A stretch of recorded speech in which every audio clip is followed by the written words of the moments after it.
ਊਚ ਅਧਿਆਇ 20। ਫਿਰ ਪਰਮੇਸ਼ਰ ਨੇ ਇਹ ਸਾਰੀਆਂ ਗੱਲਾਂ ਬੋਲੀਆਂ ਕਿ ਮੈਂ ਯਹੋਵਾ ਤੇਰਾ ਪਰਮੇਸ਼ਰ ਹਾਂ, ਜਿਹੜਾ ਤੈਨੂੰ ਮਿਸਰ ਦੇਸ਼ ਤੋਂ ਗੁਲਾਮੀ ਦੇ ਘਰ ਤੋਂ ਕੱਢ ਲਿਆਇਆ ਹਾਂ। ਮੇਰੇ ਸਨਮੁਖ ਤੇਰੇ ਲਈ ਦੂਜੇ ਦੇਵਤੇ ਨਾ ਹੋਣ। ਤੂੰ ਆਪਣੇ ਲਈ ਉਕਰੀ ਹੋਈ ਮੂਰਤ ਨਾ ਬਣਾ, ਨਾ ਕਿਸੇ ਚੀਜ਼ ਦੀ ਮੂਰਤ ਜਿਹੜੀ ਉੱਪਰ ਆਕਾਸ਼ ਵਿੱਚ ਅਤੇ ਜਿਹੜੀ ਹੇਠਾਂ ਧਰਤੀ ਉੱਤੇ ਅਤੇ ਜਿਹੜੀ ਧਰਤੀ ਦੇ ਹੇਠਲੇ ਪਾਣੀਆਂ ਵਿੱਚ ਹੈ। ਨਾ ਤੂੰ ਉਹਨਾਂ ਦੇ ਅੱਗੇ ਮੱਥਾ ਟੇਕ, ਨਾ ਉਹਨਾਂ ਦੀ ਪੂਜਾ ਕਰ, ਕਿਉਂਜੋ ਮੈਂ ਯਹੋਵਾ ਤੇਰਾ ਪਰਮੇਸ਼ਰ ਅਣਖ ਵਾਲਾ ਪਰਮੇਸ਼ਰ ਹਾਂ, ਜਿਹੜਾ ਪਿਓ ਦਾਦਿਆਂ ਦੀ ਬੁਰੀਆਈ ਨੂੰ ਬੱਚਿਆਂ ਉਤੇ ਅਤੇ ਆਪਣੇ ਵੇਰੀਆਂ ਦੀ ਤੀਜੀ ਅਤੇ ਚੌਥੀ ਪੀੜ੍ਹੀ ਉੱਤੇ ਲਿਆਉਂਦਾ ਹਾਂ। ਪਰ ਹਜ਼ਾਰਾਂ ਉੱਤੇ ਜਿਹੜੇ ਮੇਰੇ ਨਾਲ ਪ੍ਰੀਤ ਪਾਲਦੇ ਤੇ ਮੇਰੇ ਹੁਕਮਾਂ ਨੂੰ ਮੰਨਦੇ ਹਨ, ਦਇਆ ਕਰਦਾ ਹਾਂ। ਤੂੰ ਯਹੋਵਾ ਆਪਣੇ ਪਰਮੇਸ਼ਰ ਦਾ ਨਾਮ ਵਿਅਰਥ ਨਾ ਲੈ, ਕਿਉਂਜੋ ਜਿਹੜਾ ਉਸ ਦਾ ਨਾਮ ਵਿਅਰਥ ਲੈਂਦਾ ਹੈ, ਯਹੋਵਾ ਉਸ ਨੂੰ ਬੇਦੋਸ਼ ਨਾ ਠਹਿਰਾਵੇਗਾ। ਤੂੰ ਸਬਤ ਦੇ ਦਿਨ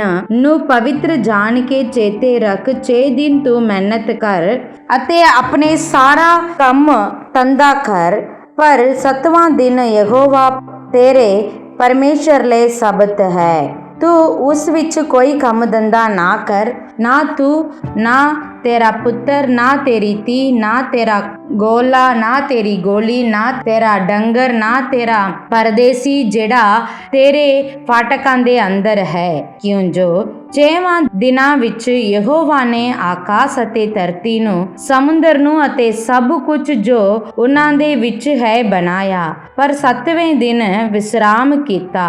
ਇਸ ਲਈ ਯਹੋਵਾ ਨੇ ਸਬਤ ਦੇ ਦਿਨ ਨੂੰ ਬਰਕਤ ਦਿੱਤੀ ਔਰ ਉਸ ਨੂੰ ਪਵਿੱਤਰ ਠਹਿਰਾਇਆ। ਤੂੰ ਆਪਣੇ ਪਿਤਾ ਔਰ ਮਾਤਾ ਦਾ ਆਦਰ ਕਰ, ਤਾਂ ਜੋ ਤੇਰੇ ਦਿਨ ਉਸ ਭੂਮੀ ਉੱਤੇ ਜਿਹੜੀ ਯਹੋਵਾ ਤੇਰਾ ਪਰਮੇਸ਼ਰ ਤੈਨੂੰ ਦਿੰਦਾ ਹੈ, ਲੰਮੇ ਹੋਣ। ਤੂੰ ਖੂਨ ਨਾ ਕਰ, ਤੂੰ ਜਨਾ ਨਾ ਕਰ, ਤੂੰ ਚੋਰੀ ਨਾ ਕਰ, ਤੂੰ ਆਪਣੀ ਗਵੰਡੀ ਉੱਤੇ ਝੂਠੀ ਗਵਾਹੀ ਨਾ ਦੇ, ਤੂੰ ਆਪਣੇ ਗਵੰਡੀ ਦੇ ਘਰ ਦਾ ਲਾਲਸਾ ਨਾ ਕਰ, ਤੂੰ ਆਪਣੇ ਗਵੰਡੀ ਦੀ ਤੀਵੀ ਦਾ ਲਾਲਸਾ ਨਾ ਕਰ, ਨਾ ਉਸ ਦੇ ਗੋਲੇ ਦਾ, ਨਾ ਉਸ ਦੀ ਗੋਲੀ ਦਾ, ਨਾ ਉਸ ਦੇ ਬਲਦ ਦਾ, ਨਾ ਉਸ ਦੇ ਗਧੇ ਦਾ, ਨਾ ਕਿਸੇ ਚੀਜ਼ ਦਾ ਜਿਹੜੀ ਤੇਰੇ ਗਵੰਡੀ ਦੀ ਹੈ। ਸਾਰੀ ਪ੍ਰਜਾ ਗੱਜਾਂ, ਲਸਕਾਂ ਅਤੇ ਤੂਰੀ ਦੀ ਆਵਾਜ਼ ਅਤੇ ਪਹਾੜ ਤੋਂ ਧੂਆਂ ਵੇਖ ਰਹੀ ਸੀ। ਤਾਂ ਜਾਂ ਪ੍ਰਜਾ ਨੇ ਵੇਖਿਆ ਤਾਂ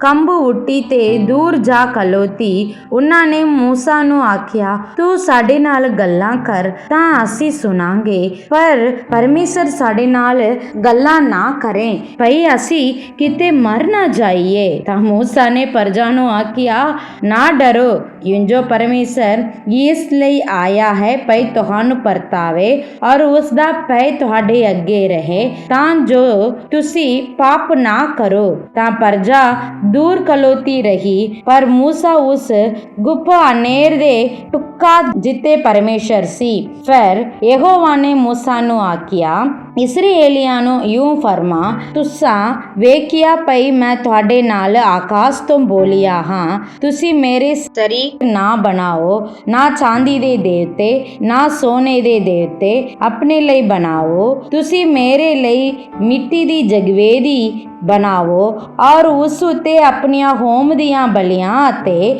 ਆਪਣੀਆਂ ਸੁਖ ਸ਼ਾਂਤ ਦੀਆਂ ਬਲੀਆਂ ਅਰਥਾਤ ਆਪਣੀਆਂ ਭੇਡਾਂ ਅਤੇ ਆਪਣੇ ਬਲਦ ਚੜਾਓ, ਅਤੇ ਹਰ ਅਸਥਾਨ ਉੱਤੇ ਜਿੱਤੇ ਮੈਂ ਆਪਣਾ ਨਾਮ ਚੇਤੇ ਕਰਾਉਂਦਾ ਹਾਂ, ਮੈਂ ਤੁਹਾਡੇ ਕੋਲ ਆਵਾਂਗਾ ਔਰ ਤੁਹਾਨੂੰ ਬਰਕਤ ਦੇਵਾਂਗਾ। ਜੇ ਤੁਸੀਂ ਮੇਰੇ ਲਈ ਪੱਥਰਾਂ ਦੀ ਜਗਵੇਦੀ ਬਣਾਓ ਤਾਂ ਉਹਨੂੰ ਕੜੀਆਂ ਹੋਈਆਂ ਪੱਥਰਾਂ ਨਾਲ ਨਾ ਬਣਾਓ। ਜੇ ਤੁਸਾਂ ਆਪਣੀ ਤੇਸੀ ਉਹਨਾਂ ਉੱਤੇ ਚੁੱਕੀ ਤਾਂ ਤੁਸਾਂ ਉਸ ਨੂੰ ਪ੍ਰਸ਼ਟ ਕੀਤਾ। ਤੁਸੀਂ ਮੇਰੀ ਜਗਵੇਦੀ ਉੱਤੇ ਪੌੜੀਆਂ ਨਾਲ ਨਾ ਚੜੋ, ਭਈ ਕਿਤੇ ਤੁਹਾਡਾ ਨੰਗੇਜ ਉਸ ਉੱਤੇ ਖੁੱਲ ਨਾ ਜਾਵੇ। ਰਾਜਿਆਂ ਦੀ ਪਹਿਲੀ ਪੋਥੀ ਅਧਿਆਇ 14। ਉਸ ਵੇਲੇ ਯਰੋਬਾਮ ਦਾ ਪੁੱਤਰ ਅਬੀਆ ਬਿਮਾਰ ਪੈ ਗਿਆ। ਤਾਂ ਯਰੋਬਾਮ ਨੇ ਆਪਣੇ ਰਾਣੀ ਨੂੰ ਆਖਿਆ, ਉੱਠ ਕੇ ਜ਼ਰਾ ਆਪਣੇ ਭੇਸ ਬਦਲਾ ਲੈ, ਭਈ ਕੋਈ ਨਾ ਜਾਣੇ ਕਿ ਤੂੰ ਯਰੋਬਾਮ ਦੀ ਰਾਣੀ ਹੈ।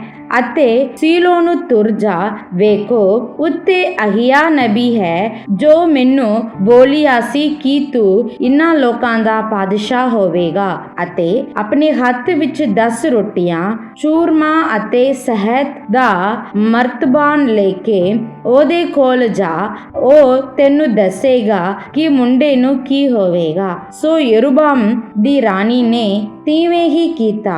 ਉਹ ਉੱਠ ਕੇ ਸੀਲੋ ਨੂੰ ਗਈ ਅਤੇ ਅਹੀਆ ਦੇ ਘਰ ਅੱਪੜੀ, ਪਰ ਅਹੀਆ ਵੇਖ ਨਹੀਂ ਸਕਦਾ ਸੀ ਕਿਉਂ ਜੋ ਉਸ ਦੀਆਂ ਅੱਖਾਂ ਬੁਢਾਪੇ ਦੇ ਕਾਰਨ ਰੁਕ ਗਈਆਂ ਸਨ। ਤਾਂ ਯਹੋਵਾ ਨੇ ਅਹੀਆ ਨੂੰ ਆਖਿਆ ਕਿ ਵੇਖ, ਯਰੋਬਾਮ ਦੀ ਰਾਣੀ ਆਪਣੇ ਪੁੱਤਰ ਲਈ ਤੇਤੋਂ ਪੁੱਛਣ ਆਉਂਦੀ ਹੈ ਕਿਉਂ ਜੋ ਉਹ ਬਿਮਾਰ ਹੈ, ਸੋ ਤੂੰ ਉਹਨੂੰ ਯੂੰ ਬੋਲੀ ਕਿਉਂ ਜੋ ਯੂੰ ਹੋਵੇਗਾ ਕਿ ਜਦ ਉਹ ਅੰਦਰ ਆਵੇਗੀ ਤਾਂ ਆਪ ਨੂੰ ਹੋਰ ਤੀਵੀ ਬਣਾਵੇਗੀ। ਤਾਂ ਯੂੰ ਹੋਇਆ ਕਿ ਜਦ ਅਹੀਆ ਨੇ ਉਹਦੇ ਪੈਰਾਂ ਦੀ ਪੈਚੜ ਉਹ ਬੂਹੇ ਦੇ ਅੰਦਰ ਫੜੀ ਸੁਣੀ ਤਾਂ ਉਸ ਆਖਿਆ, ਹੈ ਯਰੋਬਾਮ ਦੀ ਰਾਣੀ, ਅੰਦਰ ਲੰਘ, ਤੂੰ ਆਪ ਨੂੰ ਹੋਰ ਤੀਵੀ ਕਿਉਂ ਬਣਾਉਂਦੀ ਹੈ? ਮੈਂ ਤੇਰੇ ਕੋਲ ਸਖਤ ਗੱਲਾਂ ਲਈ ਕੱਲਿਆ ਗਿਆ ਹਾਂ, ਤੂੰ ਚਲੀ ਜਾ ਅਤੇ ਯਰੋਬਾਮ ਨੂੰ ਆਖੀ, ਯਹੋਵਾ ਇਸਰਾਏਲ ਦਾ ਪਰਮੇਸ਼ਰ ਯੂੰ ਫਰਮਾਉਂਦਾ ਹੈ ਕਿ ਮੈਂ ਤੈਨੂੰ ਲੋਕਾਂ ਵਿੱਚ ਉੱਚਾ ਕੀਤਾ ਅਤੇ ਮੈਂ ਤੈਨੂੰ ਆਪਣੀ ਪ੍ਰਜਾ ਇਸਰਾਏਲ ਉੱਤੇ ਪ੍ਰਧਾਨ ਚੁਣਿਆ ਅਤੇ ਰਾਜ ਦਾਊਦ ਦੇ ਘਰਾਣੇ ਤੋਂ ਫਾੜ ਕੇ ਤੈਨੂੰ ਦਿੱਤਾ, ਤਾਂ ਵੀ ਤੂੰ ਮੇਰੇ ਦਾਸ ਦਾਊਦ ਵਰਗਾ ਨਾ ਹੋਇਆ ਜਿਸ ਮੇਰੇ ਹੁਕਮ ਦੀ ਪਾਲਣਾ ਕੀਤੀ ਅਤੇ ਮੇਰੇ ਮਨ ਨਾਲ ਮੇਰੇ ਮਗਰ ਚੱਲਿਆ ਅਤੇ ਉਹੀ ਕੀਤਾ ਜੋ ਤੇਰੇ ਨਿਗਾਹ ਵਿੱਚ ਠੀਕ ਸੀ। ਪਰ ਤੈਂ ਉਹਨਾਂ ਸਭਨਾਂ ਨਾਲੋਂ ਜੋ ਤੇਤੋਂ ਅੱਗੇ ਸਨ ਵੱਧ ਬੁਰੀਆਈ ਕੀਤੀ ਅਤੇ ਤੈਂ ਮੈਨੂੰ ਕ੍ਰੋਧ ਚੜਾਉਣ ਲਈ ਆਪਣੇ ਲਈ ਉਪਰੇ ਦੇਵਤੇ ਅਤੇ ਟਲੀਆਂ ਮੂਰਤਾਂ ਬਣਾਈਆਂ ਅਤੇ ਤੈਂ ਮੈਨੂੰ ਆਪਣੀ ਪਿੱਠ ਪਿੱਛੇ ਸੁੱਟਿਆ।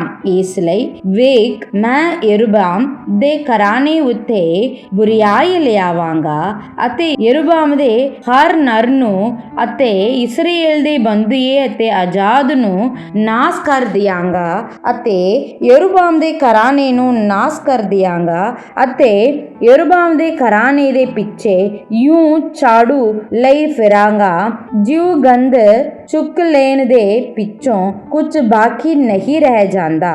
ਅਤੇ ਯਰੋਬਾਮ ਦਾ ਜੋ ਕੋਈ ਸ਼ਹਿਰ ਵਿੱਚ ਮਰੇਗਾ ਉਹਨੂੰ ਕੁੱਤੇ ਖਾਣਗੇ ਅਤੇ ਜੋ ਰੱਡ ਵਿੱਚ ਮਰੇਗਾ ਉਹ ਆਕਾਸ਼ ਦੇ ਪੰਛੀ ਖਾਣਗੇ, ਕਿਉਂ ਜੋ ਯਹੋਵਾ ਯੂੰ ਬੋਲਿਆ ਹੈ। ਸੋ ਤੂੰ ਉੱਠ ਅਤੇ ਆਪਣੇ ਘਰ ਜਾ, ਤੇਰੇ ਸ਼ਹਿਰ ਵਿੱਚ ਪੈਰ ਰੱਖਦਿਆਂ ਸਾਰ ਮੁੰਡਾ ਮਰ ਜਾਵੇਗਾ ਤਾਂ ਸਾਰਾ ਇਸਰਾਏਲ ਉਹਦਾ ਸੋਗ ਕਰਨਗੇ ਅਤੇ ਉਹਨੂੰ ਦੱਬਣਗੇ, ਕਿਉਂ ਜੋ ਯਰੋਬਾਮ ਦਾ ਉਹ ਇਕੱਲਾ ਕਬਰ ਵਿੱਚ ਪਏਗਾ।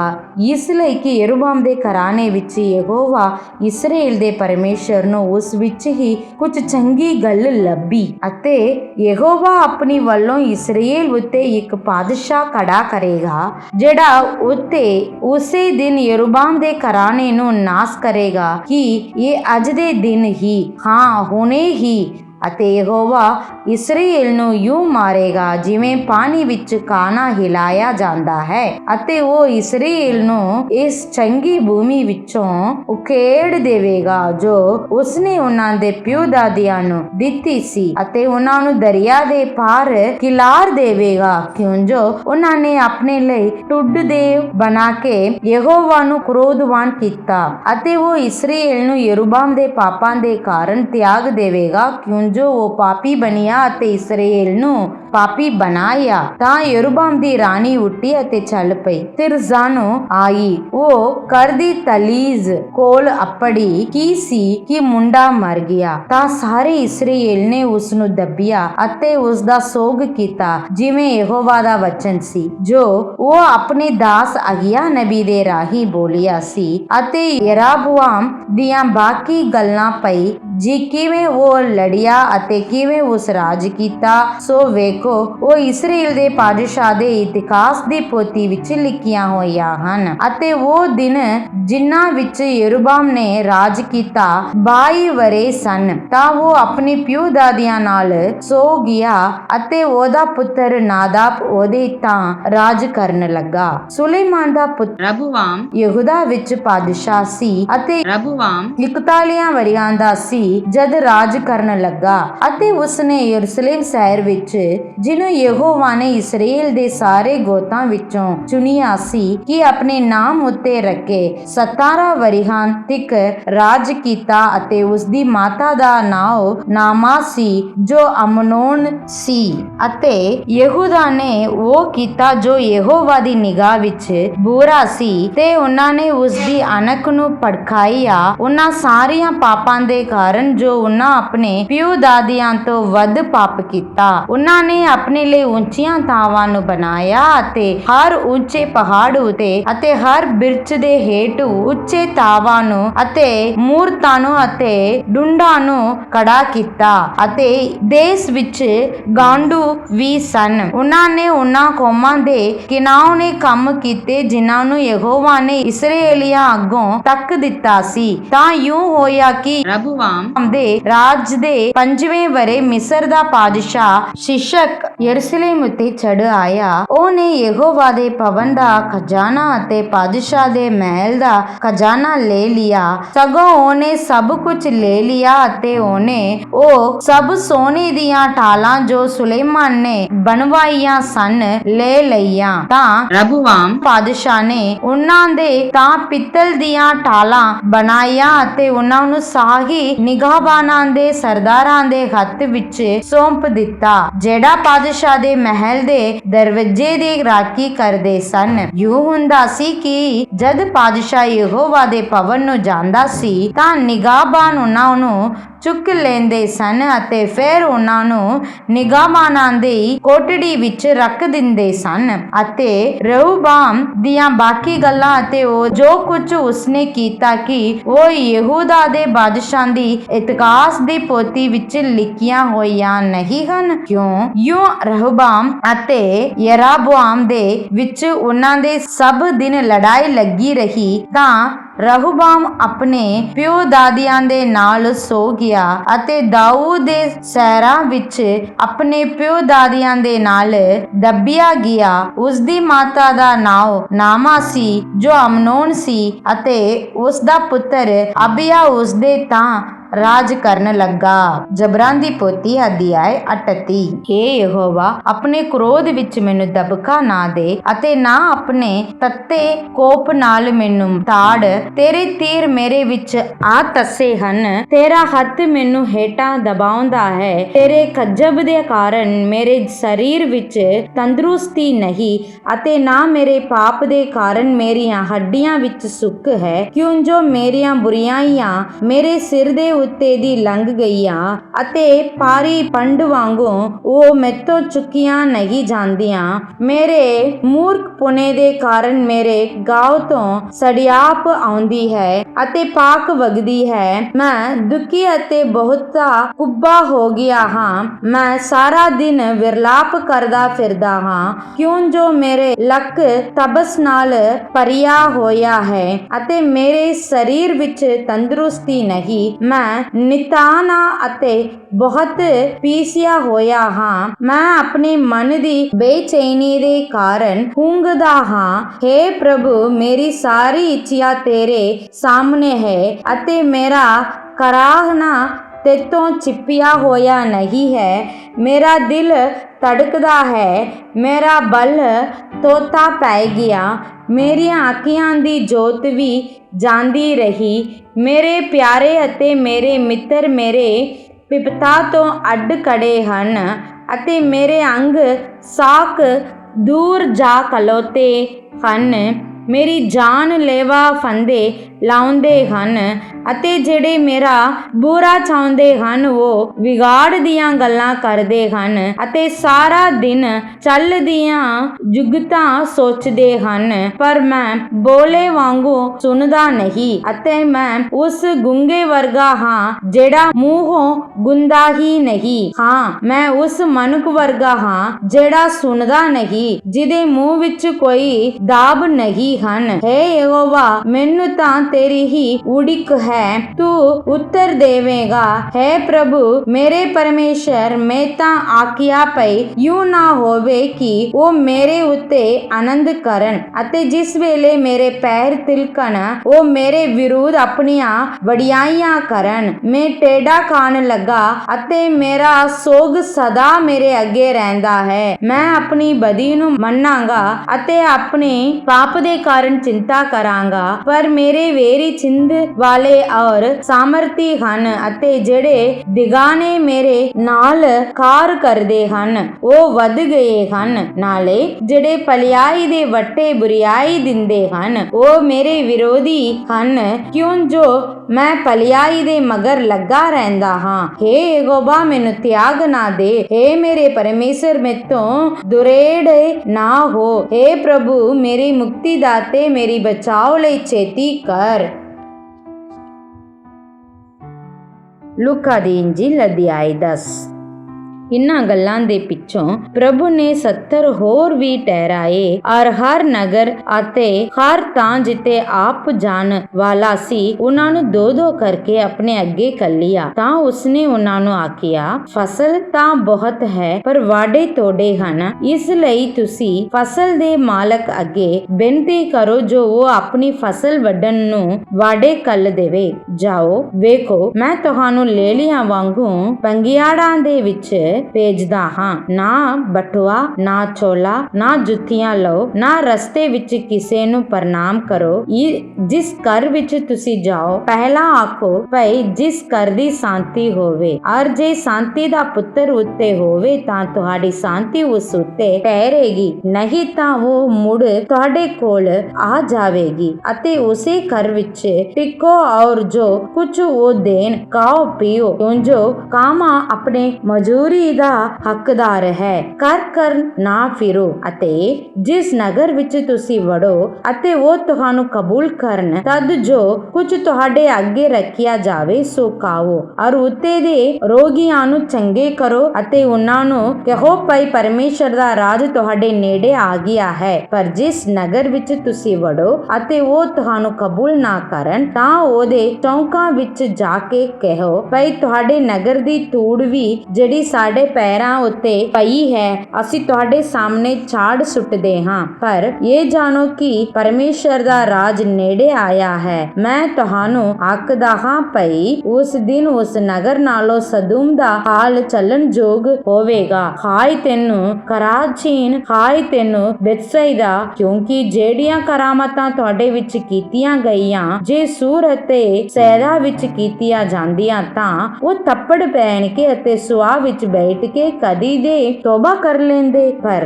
ਅਦਾਲਤ ਵਿੱਚ ਤੁਹਾਡੇ ਨਾਲੋਂ ਸੂਰ ਅਤੇ ਸੈਦਾ ਦਾ ਹਾਲ ਚੱਲਣ ਯੋਗ ਹੋਵੇਗਾ। ਅਤੇ ਹੈ ਕਫਰਨਹੂਮ ਦੀ, ਕੀ ਤੂੰ ਆਕਾਸ਼ ਤੀਕਰ ਉੱਚਾ ਕੀਤਾ ਜਾਏਗਾ? ਤੂੰ ਤਾਂ ਸਗੋਂ ਪਤਾਲ ਤੋੜੀ ਉਤਾਰਿਆ ਜਾਏਗਾ। ਜੋ ਕੋਈ ਤੁਹਾਡੀ ਸੁਣਦਾ ਉਹ ਮੇਰੀ ਸੁਣਦਾ ਹੈ ਅਤੇ ਜੋ ਕੋਈ ਤੁਹਾਨੂੰ ਰੱਦ ਕਰਦਾ ਹੈ ਉਹ ਮੈਨੂੰ ਰੱਦ ਕਰਦਾ ਹੈ ਔਰ ਜੋ ਕੋਈ ਮੈਨੂੰ ਰੱਦ ਕਰਦਾ ਹੈ ਉਹ ਮੇਰੇ ਭੇਜਣ ਵਾਲੇ ਨੂੰ ਰੱਦ ਕਰਦਾ ਹੈ। ਉਹ 70 ਆਨੰਦ ਨਾਲ ਮੁੜੇ ਔਰ ਬੋਲੇ ਕਿ ਪ੍ਰਭੂ ਜੀ, ਤੇਰੇ ਨਾਮ ਕਰਕੇ ਭੂਤ ਵੀ ਸਾਡੇ ਵਸ ਵਿੱਚ ਹਨ। ਉਸਨੇ ਉਹਨਾਂ ਨੂੰ ਆਖਿਆ, ਮੈਂ ਸ਼ੈਤਾਨ ਨੂੰ ਬਿਜਲੀ ਵਾਂਗੂ ਆਕਾਸ਼ ਤੋਂ ਡਿੱਗਾ ਹੋਇਆ ਦਿੱਤਾ। ਵੇਖੋ, ਮੈਂ ਤੁਹਾਨੂੰ ਸੱਪਾਂ ਅਤੇ ਟੂਹੀਆਂ ਦੇ ਲਿਤਾੜਨ ਦਾ ਔਰ ਵੇਰੀ ਦੀ ਸਾਰੀ ਸ਼ਕਤੀ ਉੱਤੇ ਇਖਤਿਆਰ ਦਿੱਤਾ ਹੈ ਅਤੇ ਕੋਈ ਵੀ ਚੀਜ਼ ਤੁਹਾਡਾ ਨੁਕਸਾਨ ਨੁਕਸਾਨ ਨਾ ਕਰੇਗੀ। ਪਰ ਇਸ ਤੋਂ ਆਨੰਦ ਨਾ ਹੋਵੋ ਕਿ ਰੂਹਾਂ ਤੁਹਾਡੇ ਵਸ ਵਿੱਚ ਹਨ, ਪਰ ਇਸ ਤੋਂ ਆਨੰਦ ਹੋਵੋ ਭਈ ਤੁਹਾਡਾ ਨਾਮ ਸਵਰਗ ਵਿੱਚ ਲਿਖੇ ਹੋਏ ਹਨ। ਉਸੇ ਘੜੀ ਉਹ ਪਵਿੱਤਰ ਆਤਮਾ ਵਿੱਚ ਬਹੁਤ ਮਗਨ ਹੋ ਕੇ ਬੋਲਿਆ,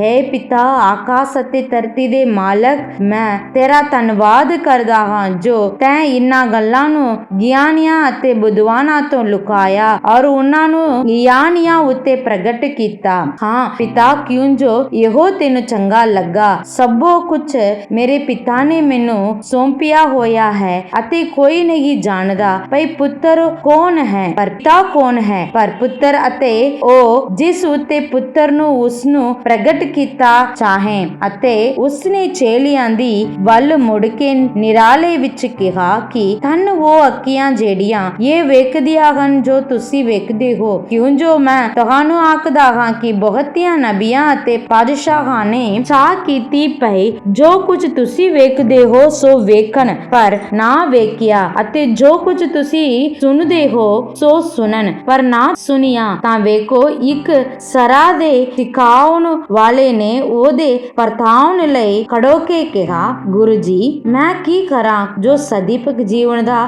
ਅਧਿਕਾਰੀ ਹੋਵਾਂ। ਉਸਨੇ ਉਹਨੂੰ ਆਖਿਆ ਕਿ ਸੁਰੇਤ ਵਿੱਚ ਕੀ ਲਿਖਿਆ ਹੋਇਆ ਹੈ, ਤੂੰ ਕਿੱਕਰ ਪੜਦਾ ਹੈ। ਤਾਂ ਉਹਨੇ ਉੱਤਰ ਦਿੱਤਾ ਕਿ ਤੂੰ ਪ੍ਰਭੂ ਆਪਣੇ ਪਰਮੇਸ਼ਰ ਨੂੰ ਆਪਣੇ ਸਾਰੇ ਦਿਲ ਨਾਲ ਅਤੇ ਆਪਣੀ ਸਾਰੀ ਜਾਨ ਨਾਲ ਅਤੇ ਆਪਣੀ ਸਾਰੀ ਸ਼ਕਤੀ ਨਾਲ ਅਤੇ ਆਪਣੀ ਸਾਰੀ ਬੁੱਧ ਨਾਲ ਪਿਆਰ ਕਰ ਔਰ ਆਪਣੀ ਗੁਆਂਢੀ ਨੂੰ ਆਪਣੇ ਜਿਹਾ। ਉਸਨੇ ਉਹਨੂੰ ਆਖਿਆ, ਤੈਂ ਠੀਕ ਉੱਤਰ ਦਿੱਤਾ, ਇਹੋ ਕਰ ਤਾਂ ਤੂੰ ਜਾਏਗਾ। ਪਰ ਉਹ ਜੋ ਚਾਹੁੰਦਾ ਸੀ ਭਈ ਆਪਣੇ ਤਾਈਂ ਸੱਜਾ ਠਹਿਰਾਵੇ।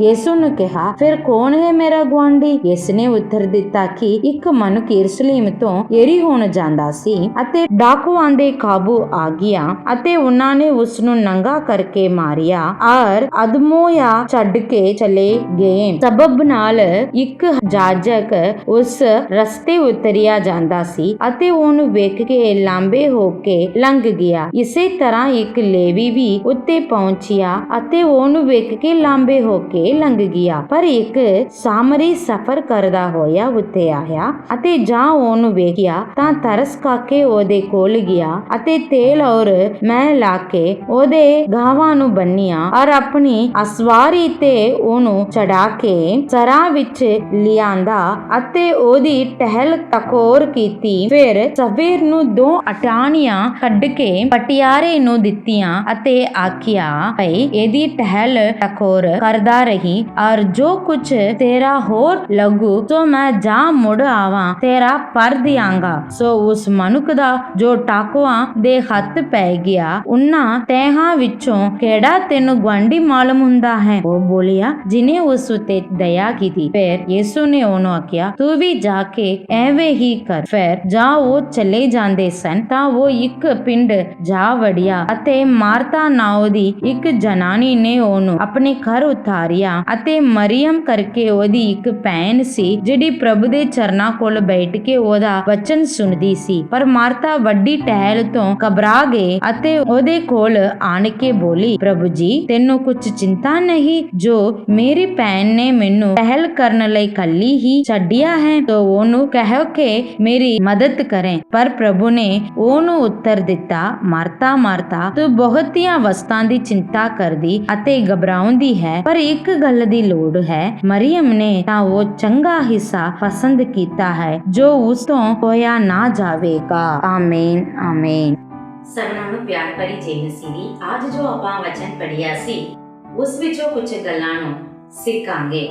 ਕੁਝ ਦੀ ਕਿਤਾਬ ਅਧਿਆਇ 20 ਇਸ ਵਿੱਚ ਆਪਾਂ ਵੇਖਦੇ ਹਾਂ ਯਹੋਵਾ ਪਰਮੇਸ਼ਰ ਮੂਸਾ ਦੇ ਰਾਹੀਂ ਆਪਾਂ ਸਭਨਾਂ ਨੂੰ ਸਾਰੇ ਪਰਜਾਂ ਨੂੰ 10 ਹੁਕਮਾਂ ਨੂੰ ਦੇ ਰਿਹਾ ਤੇ ਪਰਮੇਸ਼ਰ ਇਹਨਾਂ ਹੁਕਮਾਂ ਦੇ ਰਾਹੀਂ ਆਪਾਂ ਨੂੰ ਇਹ ਸਮਝਾਉਂਦਾ ਹੈ ਕਿ ਇਨਸਾਨ ਨੂੰ ਜ਼ਰੂਰੀ ਹੈ ਕਿ ਪਰਮੇਸ਼ਰ ਅਤੇ ਆਪਣੇ ਨਾਲ ਬੈਠਣ ਉੱਠਣ ਵਾਲਿਆਂ ਨਾਲ ਰਿਸ਼ਤੇ ਦੇ ਵਿੱਚ ਪਵਿੱਤਰ ਅਤੇ ਮਨ ਸਾਫ਼ ਰਹਿਣਾ। ਪਹਿਲਾ ਰਾਜਿਆਂ ਦੀ ਕਿਤਾਬ ਅਧਿਆਇ 14 ਦੇ ਵਿੱਚ ਆਪਾਂ ਵੇਖਦੇ ਹਾਂ ਕਿ ਯਰਾਬੁਆਮ ਦੇ ਪਾਪ ਦੇ ਕਾਰਨ ਯਰਾਬੁਆਮ ਦੇ ਪੁੱਤਰ ਬਿਮਾਰ ਹੋ ਜਾਂਦਾ। ਇਸ ਕਾਰਨ ਉਹਦੀ ਰਾਣੀ ਨੂੰ ਅਗਿਆ ਨਬੀ ਕੋਲ ਯਰਾਬੁਆਮ ਜਾਣ ਲਈ ਕੱਲਦਾ, ਤਾਂ ਕਿ ਜਾਣੇ ਉਸ ਮੁੰਡੇ ਨਾਲ ਕੀ ਹੋਵੇਗਾ। ਜਦ ਉਹ ਆਪਣੇ ਆਪ ਨੂੰ ਪੇਸ ਵਟਾ ਕੇ ਉਸ ਨਬੀ ਨੂੰ ਮਿਲਣ ਜਾਂਦੀ ਹੈ, ਪਰ ਪਹਿਲਾਂ ਹੀ ਪਰਮੇਸ਼ਰ ਨੇ ਅਗਿਆ ਨਬੀ ਨੂੰ ਦੱਸ ਦਿੱਤਾ ਕਿ ਯਰੋਬੋਆਮ ਦੀ ਰਾਣੀ ਆਪਣੇ ਪੁੱਤਰ ਦੇ ਪ੍ਰਤੀ ਪਤਾ ਲੈਣ ਲਈ ਤੁਹਾਡੇ ਕੋਲ ਆਵੇਗੀ।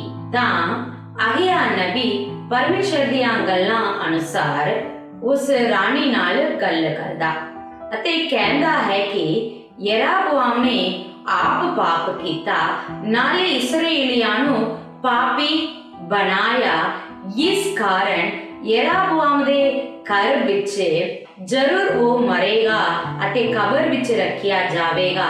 ਯਰਾਬੋਆਮ ਦੇ ਸਾਰੇ ਲੋਕ ਕੋਈ ਵੀ ਕਬਰ ਵਿੱਚ ਰੱਖਿਆ ਨਹੀਂ ਜਾਣਗੇ, ਇਸ ਕਾਰਨ ਕਿ ਉਹ ਮੇਰੇ ਮਕਸਦ ਨੂੰ ਭੁੱਲ ਕੇ ਆਪਦੇ ਫਾਇਦਿਆਂ ਦੇ ਗੱਲਾਂ ਉੱਤੇ ਧਿਆਨ ਰੱਖ ਕੇ ਮੇਰੇ ਖਿਲਾਫ ਪਾਪ ਜੋ ਕੀਤਾ। ਇਸੇ ਅਧਿਆਇ ਦੇ ਵਿੱਚ ਇੱਕ ਹੋਰ ਗੱਲ ਨੂੰ ਆਪਾਂ ਵੇਖਦੇ ਹਾਂ। ਸੁਲੇਮਾਨ ਦਾ ਪੁੱਤਰ ਰਹਬੋਆਮ ਵੀ ਉਹੀ ਪਾਪ ਕਰਦਾ ਜਿਹੜਾ ਯਰਾਬੋਆਮ ਨੇ ਕੀਤਾ। ਉਹ ਵੀ ਡੁੰਡ ਦੇਵਤਿਆਂ ਨੂੰ ਮੱਥਾ ਟੇਕਦਾ, ਮੂਰਤੀ ਪੂਜਾ ਕਰਦਾ। ਉਹ ਦਾਊਦ ਵਾਂਗੂ ਆਪਣੇ ਰਾਹ ਵਿੱਚ ਪਵਿੱਤਰ ਨਹੀਂ ਰਿਹਾ। ਫਿਰ ਵੀ ਦਾਊਦ ਦੇ ਕਾਰਨ ਸੁਲੇਮਾਨ ਦੇ ਵੰਸ਼ ਉੱਤੇ ਪਰਮੇਸ਼ਰ ਦਇਆ ਕਰਦਾ ਅਤੇ ਉਹ ਸਾਰੇ ਜਦ ਵੀ ਮਰਦੇ ਉਹ ਕਬਰ ਵਿੱਚ ਰੱਖਿਆ ਜਾਂਦੇ। ਇਸ ਦੇ ਰਾਹੀਂ ਪਰਮੇਸ਼ਰ ਆਪਾਂ ਨੂੰ ਸਿਖਾਉਂਦਾ ਹੈ ਕਿ ਜਦ ਵੀ ਮਨੁੱਖ ਪਾਪ ਕਰੇ ਉਹ ਉਸ ਪਾਪ ਦਾ ਸਜ਼ਾ ਨੂੰ ਪੀੜ੍ਹੀਓਂ ਪੀੜ੍ਹੀ ਤੱਕ ਕਮਾਉਂਦਾ ਹੈ, ਪਰ ਜੇ ਇੱਕ ਮਨੁੱਖ ਪਰਮੇਸ਼ਰ ਦੇ ਸਨਮੁਖ ਪਵਿੱਤਰ ਰਹੇ, ਮਨ ਸਾਫ਼ ਰੱਖੇ, ਤਾਂ ਉਹ ਪੀੜ੍ਹੀਓਂ ਪੀੜ੍ਹੀ ਤੱਕ ਦਇਆ ਨੂੰ ਪਰਮੇਸ਼ਰ ਕੋਲੋਂ ਪ੍ਰਾਪਤ ਕਰਦਾ ਹੈ। ਜਬਰਾਂ ਦੀ ਪੋਥੀ ਅਧਿਆਇ 38 ਦੇ ਵਿੱਚ ਦਾਊਦ ਇਸ ਪ੍ਰਕਾਰ ਲਿਖਦਾ ਹੈ ਕਿ ਕੋਈ ਵੀ ਮਨੁੱਖ ਪਾਪ ਦੇ ਕਾਰਨ ਦੁੱਖ ਨੂੰ ਭੋਗਣਾ ਪਵੇ ਤਾਂ ਉਸ ਮਨੁੱਖ ਨੂੰ ਜ਼ਰੂਰੀ ਹੈ ਕਿ ਆਪਣੇ ਪਾਪ ਨੂੰ ਮੰਨ ਕੇ ਆਪਣੇ ਪਾਪ ਦੇ ਕਾਰਨ ਪਰਮੇਸ਼ਰ ਦੇ ਸਨਮੁਖ ਚਿੰਤਾ ਕਰਕੇ ਮਾਫੀ ਮੰਗ ਕੇ ਤੋਬਾ ਕਰਨ। जब वो तौबा करे वो इस प्रकार कहे कि हे परमेश्वर मैनू माफ कर अते मैनू इस अपराध दे कारण दंड ना दे, मैनू छुटकारा दे अते इन्हां सारियां परेशानियां तो छुटकारा दे। वो इस कारण लिखदा है कि ओनू पता है अपनी जिंदगी दे विच वो किड्डे बड़े पाप कीते, फिर भी परमेश्वर ने वो जद परमेश्वर दे सन्मुख अपने आप नू पाप दे कारण सौंपिया, ओनू दया कीती अते ओदे पाप नू माफ कीता। परमेश्वर दी उस दया दे विच वो अनुभव होण दे कारण इन्हां गल्लां नू आपां नू सिखाउंदा है। लूका दी इंजिल अध्याय 10 ਦੇ ਵਿੱਚ ਯਿਸੂ ਮਸੀਹ 70 ਯਿਸੂ ਮਸੀਹ ਦੇ ਚੇਲਿਆਂ ਨੂੰ ਪਰਮੇਸ਼ਰ ਦੀ ਸੇਵਕਾਈ ਲਈ ਪਿੰਡਾਂ ਵਿੱਚ ਜਾਣ ਲਈ ਆਗਿਆ ਦਿੰਦਾ। ਉਦੋਂ ਪ੍ਰਭੂ ਯਿਸੂ ਮਸੀਹ ਉਹਨਾਂ ਨੂੰ ਇਹ ਸਿਖਾਉਂਦਾ, ਜਿਸ ਨਗਰ ਵਿੱਚ ਜਿਸ ਪਿੰਡ ਵਿੱਚ ਤੁਸੀਂ ਜਾਵੋਗੇ, ਜੇ ਉਹ ਪਿੰਡ ਵਾਲੇ ਤੁਹਾਨੂੰ ਕਬੂਲ ਕਰੇ ਤਾਂ ਤੁਸੀਂ ਉੱਤੇ ਸੇਵਾ ਕਰਨਾ, ਜੇ ਕਬੂਲ ਨਾ ਕਰੇ ਤਾਂ ਤੁਸੀਂ ਉਸ ਨਗਰ ਦੇ ਪਿੰਡ ਦੇ ਤੂੜੀ ਨੂੰ ਵੀ ਆਪਣੇ ਪੈਰਾਂ ਤੋਂ ਝਾੜ ਕੇ ਆ ਜਾਓ, ਕਿਉਂਕਿ ਉਸ ਨਗਰ ਉੱਤੇ ਸਜ਼ਾ ਦਾ ਹੁਕਮ ਪਰਮੇਸ਼ਰ ਵੱਲੋਂ ठहराया होया है वो जरूर उस परमेश्वर दे सन्मुख कढणगे ਅਤੇ ਪਾਪਾਂ ਦੀ ਸਜ਼ਾ ਨੂੰ ਭੋਗਣਗੇ। ਉਸ ਤੋਂ ਬਾਅਦ ਆਪਾਂ ਵੇਖਦੇ ਹਾਂ ਕਿ ਪ੍ਰਭੂ ਯਿਸੂ ਮਸੀਹ ਕੋਲ ਇੱਕ ਮਨੁੱਖ ਆ ਕੇ ਪੁੱਛਦਾ ਹੈ ਕਿ ਮੈਂ ਸਦਾ ਦੀ ਜੀਵਨ ਨੂੰ ਪਾਉਣ ਲਈ ਕੀ ਕਰਾਂ, ਅਤੇ ਪ੍ਰਭੂ ਯਿਸੂ ਮਸੀਹ ਕਹਿੰਦਾ ਆਪਣੇ ਪਰਮੇਸ਼ਰ ਨੂੰ ਪੂਰੇ ਦਿਲ ਨਾਲ ਅਤੇ ਪੂਰੇ ਜਾਨ ਨਾਲ ਪਿਆਰ ਕਰੋ, ਆਪਣੇ ਗਵੰਡੀ ਨੂੰ ਵੀ ਪਿਆਰ ਕਰੋ। ਉਹ ਪੁੱਛਦਾ ਮੇਰਾ ਗਵੰਡੀ ਕੌਣ ਹੈ? ਉਦੋਂ ਪ੍ਰਭੂ ਯਿਸੂ ਮਸੀਹ ਇੱਕ ਨੇਕ ਸਾਮਰੀ ਦੀ ਕਹਾਣੀ ਨੂੰ ਉਹਨੂੰ ਸਮਝਾਉਂਦਾ ਅਤੇ ਆਖਦਾ ਜਿਹੜਾ ਛੋਟਿਆਂ ਨੂੰ, ਜਿਹੜੇ ਦੁਖੀ ਵਿੱਚ ਰਹਿੰਦੇ ਨੇ, ਉਹਨਾਂ ਨੂੰ ਮਦਦ ਸਹਾਇਤ ਕਰਦੇ ਨੇ, ਉਹ ਹੀ ਉਸ ਸਦਾ ਦੀ ਜੀਵਨ ਨੂੰ ਪਾ ਸਕਦੇ ਨੇ। ਸੋ ਇਹਨਾਂ ਸਾਰੇ ਅਧਿਆਇ ਦੇ ਰਾਹੀਂ ਪ੍ਰਭੂ ਪਰਮੇਸ਼ਰ ਆਪਾਂ ਨੂੰ ਸਿਖਾਉਂਦਾ ਹੈ ਸਭ ਤੋਂ ਪਹਿਲਾਂ ਤੁਸੀਂ ਪਰਮੇਸ਼ਰ ਅਤੇ ਮਨੁੱਖਾਂ ਨਾਲ ਆਪਣੇ ਰਿਸ਼ਤੇ ਵਿੱਚ ਪਵਿੱਤਰ ਦਿਲ ਨਾਲ ਰਹੋ। ਕਿਸੇ ਨਾਲ ਵੀ ਕਿਸੇ ਵੀ ਪ੍ਰਕਾਰ ਦੀ ਪਾਪ ਨਾ ਕਰੋ। ਜੇ ਕਰੇ ਤਾਂ ਪ੍ਰਭੂ ਦੇ ਸਨਮੁਖ ਆਪਣੇ ਪਾਪਾਂ ਨੂੰ ਮੰਨੋ ਅਤੇ ਪ੍ਰਭੂ ਦੀ ਦਇਆ ਨੂੰ ਪਾਵੋ। ਪ੍ਰਭੂ ਦੇ ਪਿਆਰਿਓ, ਸੋ ਇਹਨਾਂ ਗੱਲਾਂ ਵਿੱਚ ਧਿਆਨ ਰੱਖਦੇ ਹੋਏ ਆਪਾਂ ਆਪਣੇ ਤੋਂ ਛੋਟਿਆਂ ਨੂੰ ਵੀ ਪਿਆਰ ਕਰੇ ਜਿਸ ਪ੍ਰਕਾਰ ਆਪਾਂ ਆਪਣੇ ਆਪ ਨੂੰ ਪਿਆਰ ਕਰਦੇ ਹਾਂ। ਅਤੇ ਆਪਾਂ ਨੂੰ ਜ਼ਰੂਰੀ ਹੈ ਕਿ ਲੋਕਾਂ ਦੀ ਪੁੰਨਦਾਨ ਕਰਦੇ ਹੋਏ ਵੀ ਪਰਮੇਸ਼ਰ ਦੇ ਗੱਲਾਂ ਉੱਤੇ ਵੀ ਧਿਆਨ ਰੱਖ ਕੇ ਪਰਮੇਸ਼ਰ ਨੂੰ ਪਾਲਣ ਦੇ ਵਿੱਚ ਅਤੇ ਪਰਮੇਸ਼ਰ ਦੇ ਲਈ ਸਮਾਂ ਦੇਣ ਦੇ ਵਿੱਚ ਸਦਾ ਵਫਾਦਾਰ ਰਹੇ। ਸੋ ਇਸ ਪ੍ਰਕਾਰ ਆਪਾਂ ਪਰਮੇਸ਼ਰ ਅਤੇ ਇਨਸਾਨ ਨਾਲ ਰਿਸ਼ਤੇ ਵਿੱਚ ਵਫਾਦਾਰ ਰਹਿ ਕੇ ਪਰਮੇਸ਼ਰ ਦੀ ਮਹਿਮਾ ਕਰਾਂਗੇ। ਨਾ ਸਾਰੇ ਵਚਨਾਂ ਦੇ ਰਾਹੀਂ ਪ੍ਰਭੂ ਤੁਹਾਨੂੰ ਆਸੀਸ ਦੇਵੇ। ਜੈ ਮਸੀਹ ਦੀ। God bless you.